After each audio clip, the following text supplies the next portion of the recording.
Ao saírem, encontraram um cireneu chamado Simão, a quem obrigaram a carregar-lhe a cruz. E chegando a um lugar chamado Gólgota, que significa lugar da caveira, deram-lhe a beber vinho com fel. Mas ele, provando-o, não o quis beber. Depois de o crucificarem, repartiram entre si as suas vestes, tirando a sorte. E assentados ali, o guardavam. Por cima da sua cabeça, puseram escrita a sua acusação: Este é Jesus, o Rei dos Judeus. E foram crucificados com ele 2 ladrões, um à sua direita e outro à sua esquerda. Os que iam passando blasfemavam dele, meneando a cabeça e dizendo: Tu que destróis o santuário e em 3 dias o reedificas, salva-te a ti mesmo, se és filho de Deus, e desce na cruz. De igual modo, os principais sacerdotes com os escribas e anciãos, escarnecendo, diziam: Salvou os outros, a si mesmo não pode salvar-se? É rei de Israel, desça da cruz e creremos nele. Confiou em Deus, pois venha livrá-lo agora, se de fato lhe quer bem. Porque disse, sou filho de Deus. E os mesmos impropérios lhe diziam também os ladrões que haviam sido crucificados com ele. Desde a hora 6ª até a hora 9ª, houve trevas sobre toda a terra. Por volta da hora 9ª, clamou Jesus em alta voz, dizendo: Eli, Eli, lama sabachthani. O que quer dizer: Deus meu, por que me desamparaste? E alguns dos que ali estavam, ouvindo isto, diziam: Ele chama por Elias. E logo um deles correu a buscar uma esponja e, tendo-a embebido de vinagre e colocado na ponta de um caniço, deu-lhe a beber. Os outros, porém, diziam: Deixa! Vejamos se Elias vem salvá-lo. E Jesus, clamando outra vez com grande voz, entregou o Espírito. Eis que o véu do santuário se rasgou em 2 partes de alto a baixo, tremeu a terra, fenderam-se as rochas, abriram-se os sepulcros e muitos corpos de santos que dormiam ressuscitaram. E saindo dos sepulcros, depois da ressurreição de Jesus, entraram na cidade santa e apareceram a muitos. O centurião e os que com ele guardavam a Jesus, vendo o terremoto e tudo o que se passava, ficaram possuídos de grande temor e disseram: Verdadeiramente este era filho de Deus. Estavam ali muitas mulheres observando de longe.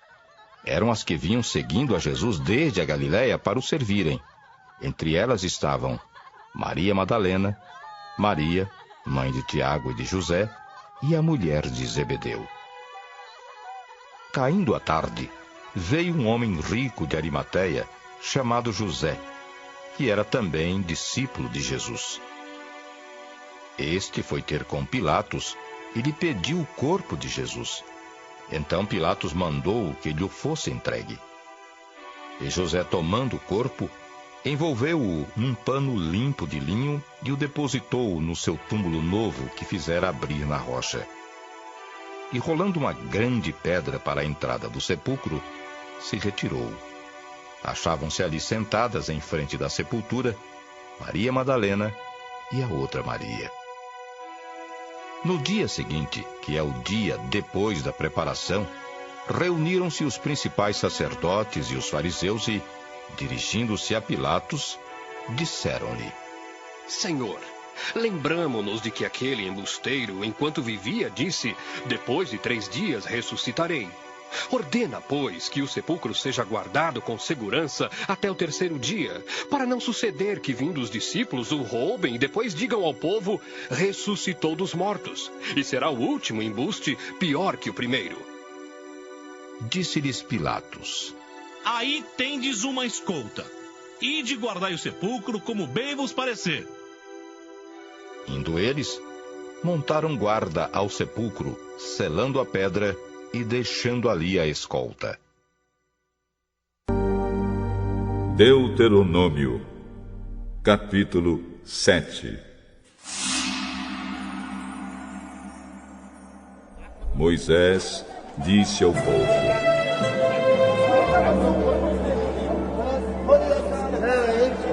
O Senhor, nosso Deus, fará com que vocês entrem na terra que vão possuir, e Ele mesmo expulsará os povos que vocês enfrentarem.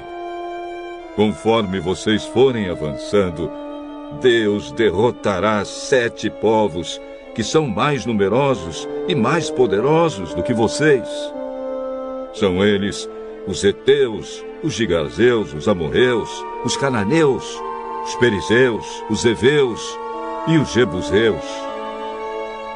O Senhor entregará esses povos nas suas mãos, e vocês os atacarão e destruirão completamente.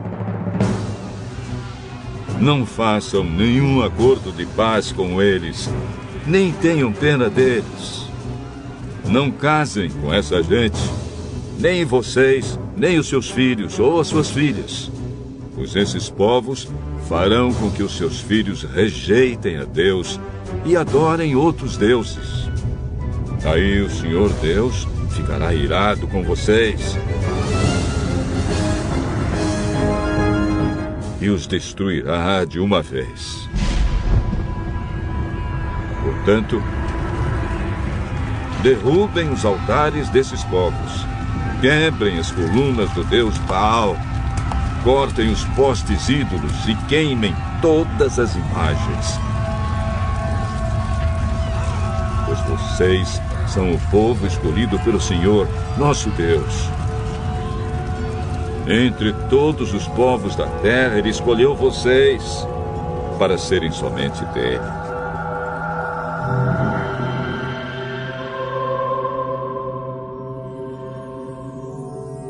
O Senhor Deus os amou e escolheu, não porque vocês são mais numerosos do que os outros povos. De fato, vocês são menos numerosos do que qualquer outro povo. Mas o Senhor os amou e com a sua força os livrou do poder de Faraó, o rei do Egito, onde vocês eram escravos. Ele fez isso para cumprir o juramento que tinha feito aos nossos antepassados.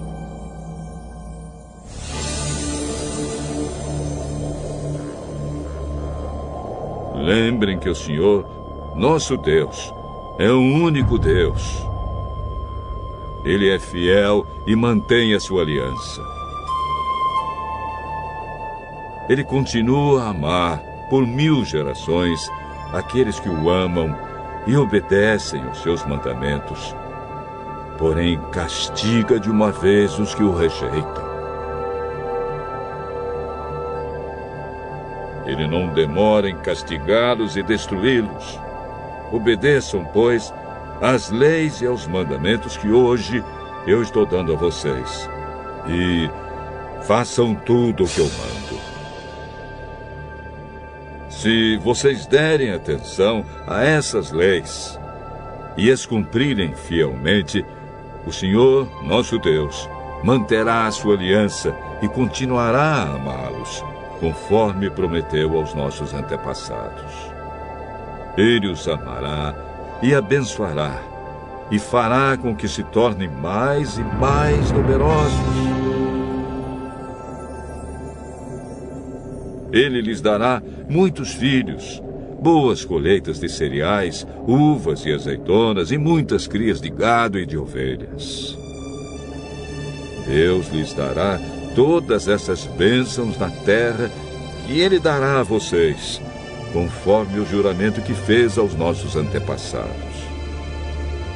Vocês serão o povo mais abençoado do mundo. Todos terão filhos, e todos os seus animais terão crias.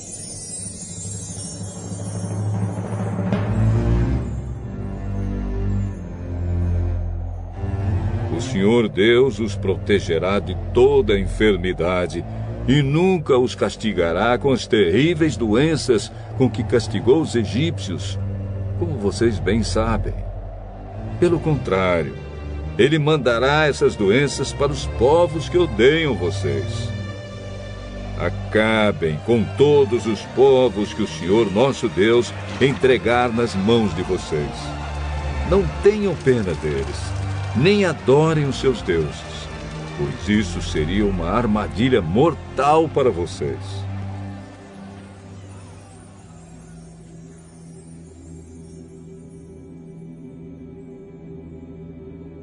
Não fiquem pensando assim: estes povos são mais numerosos do que nós, como poderemos derrotá-los?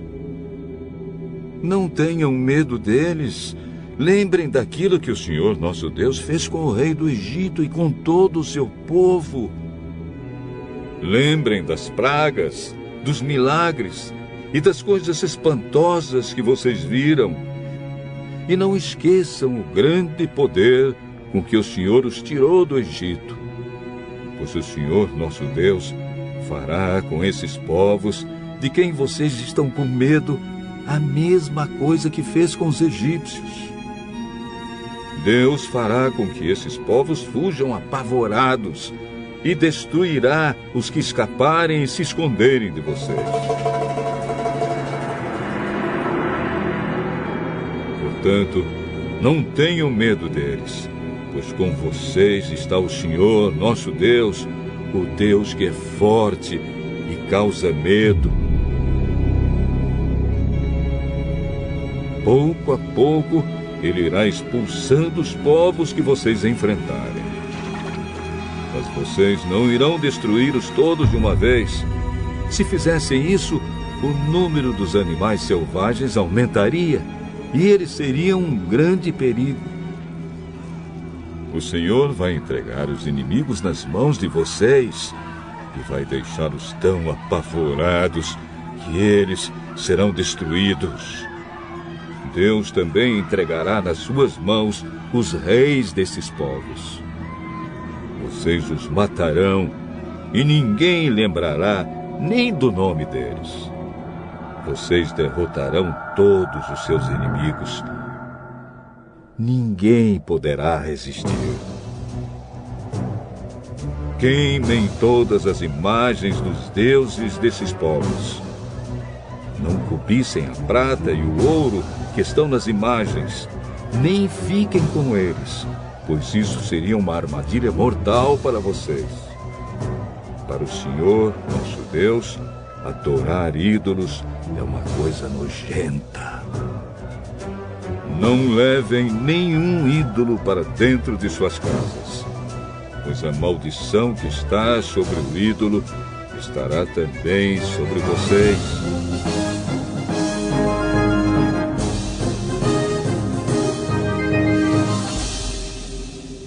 Detestem e odeiem com todo o coração os ídolos, pois o ídolo é uma coisa amaldiçoada. Deuteronômio, capítulo 8.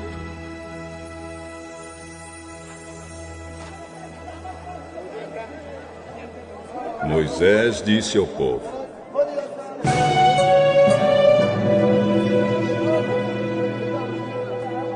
tenham o cuidado de obedecer a todas as leis que hoje eu estou dando a vocês, para que vocês vivam e se tornem mais numerosos, e entrem e tomem posse da terra que o Senhor Deus jurou dar aos nossos antepassados. Lembrem como nosso Deus guiou vocês pelo deserto esses 40 anos. Durante essa longa caminhada, Deus os humilhou e os pôs à prova para saber se estavam resolvidos ou não a obedecer aos seus mandamentos. Ele os deixou passar fome e depois lhes deu para comer o maná, uma comida que nem vocês nem os seus antepassados conheciam. Deus fez isso para que soubessem que o ser humano não vive só de pão, mas vive de tudo o que o Senhor Deus diz.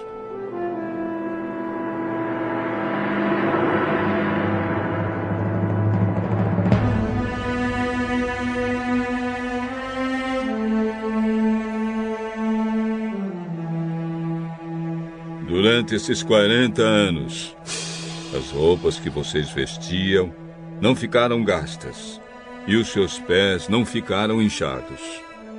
Fiquem sabendo que o Senhor, nosso Deus, os corrige como um pai corrige o filho. Obedeçam, pois, aos seus mandamentos, vivam de acordo com seus ensinamentos e temam o Senhor, seu Deus. Pois Ele os está levando para uma terra boa, cheia de rios e ribeirões, e de fontes que jorram água pelos vales e pelas montanhas. É uma terra que produz trigo e cevada, uvas, figos e romãs, azeite e mel. É uma terra onde nunca faltará comida ou qualquer outra coisa para vocês. Uma terra onde as pedras têm ferro e as montanhas têm minas de cobre.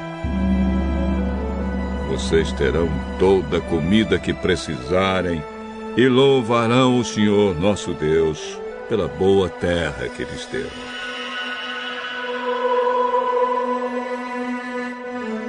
Nunca esqueçam o Senhor nosso Deus e tenham cuidado de obedecer aos seus mandamentos e às suas leis, que hoje eu estou dando a vocês.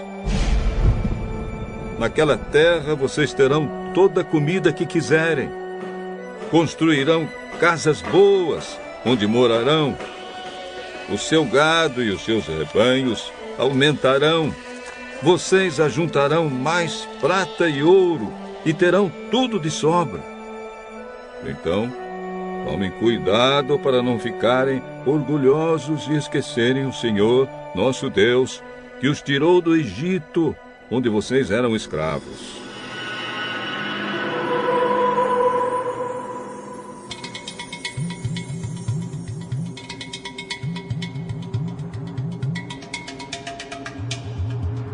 Ele os levou por aquele enorme e perigoso deserto, cheio de cobras venenosas e de escorpiões, e onde não havia água.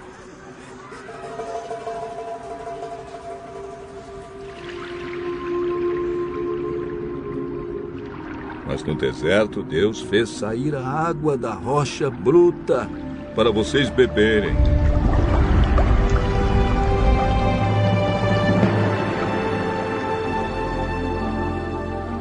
E lhes deu para comer o maná, uma comida que os seus antepassados não conheciam.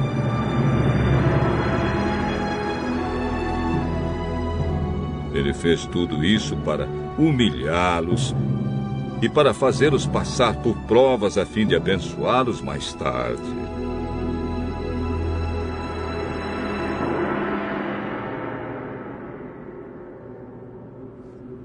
Portanto, não pensem que foi com a sua própria força e com seu trabalho que vocês conseguiram todas essas riquezas. Lembrem do Senhor nosso Deus, pois é Ele quem lhes dá força para poderem conseguir riquezas. Vocês estão vendo que assim Ele está cumprindo a aliança feita por meio de juramento com os nossos antepassados. Mas se vocês esquecerem o Senhor e adorarem e servirem outros deuses, eu aviso hoje que vocês certamente morrerão. Se não obedecerem ao Senhor, nosso Deus, então vocês morrerão, como vão morrer os povos que Deus vai destruir na presença de vocês. Jó, capítulo 7. A vida neste mundo é dura como o serviço militar. Todos têm de trabalhar pesado, como o escravo que suspira pela sombra, como o trabalhador que espera o seu salário. Mês após mês, só tenho tido desilusões, e as minhas noites têm sido cheias de aflição. Essas noites são compridas. Eu me canso de me virar na cama até de madrugada e fico perguntando: será que já é hora de levantar? O meu corpo está coberto de bichos e de cascas de feridas. A minha pele racha e dela escorre pus. Os meus dias passam mais depressa do que a lançadeira do tecelão e vão embora sem deixar esperança. Lembra, ó Deus, que a minha vida é apenas um sopro. Os meus olhos nunca mais verão a felicidade. Tu me vês agora, porém não me verás mais. Olharás para mim, mas eu já terei desaparecido. Uma nuvem que passa e some. Assim, aquele que desce ao mundo dos mortos nunca mais volta. Ele não volta para casa. Ninguém lembra mais dele. Por isso, não posso ficar calado. Estou aflito. Tenho de falar. Preciso me queixar, pois o meu coração está cheio de amargura. Será que eu sou o mar ou algum outro monstro do mar para que fiques aí me vigiando? Quando penso que na cama encontrarei descanso e que o sono aliviará a minha dor, então me espantas com sonhos e com pesadelos, me enches de medo. Eu prefiro ser estrangulado. É melhor morrer do que viver neste meu corpo. Detesto a vida. Não quero mais viver. Deixa-me em paz, pois a minha vida não vale nada. O que somos nós para que nos dês tanta importância e te preocupes com a gente? Por que nos vigias todos os dias e a todo instante nos fazes passar por provas? Quando deixarás de olhar para mim, a fim de que eu tenha um momento de sossego?